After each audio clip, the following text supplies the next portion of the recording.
Let's factor this trinomial using the AC method. The first step is to look for any greatest common factors, and there is not a greatest common factor between these three terms. So next, we're going to do step 1, multiply A times C. This is A, this is C. And when you multiply 6 times negative 7, you get negative 42. The next step in the AC method is to write down the factors of 42 until you find a pair that add up to give you this middle term, 19.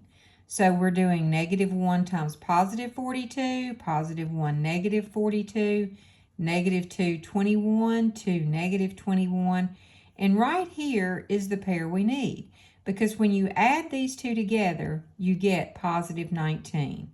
Now we're going to split the middle. We're going to come over here. The first term will not change. The middle, we're going to rewrite it as negative 2x plus 21x. Minus 7 won't change.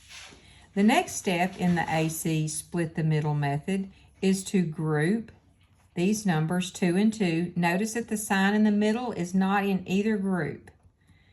Now we want to take the greatest common factor out of just this group.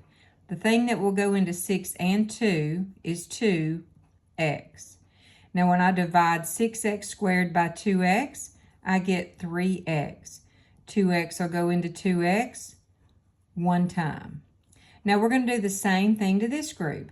The number that will go into both of these, and put your plus sign down, is 7. How many times will 7 go into 21x? 3x times. How many times will 7 go into minus 7? Minus 1 times.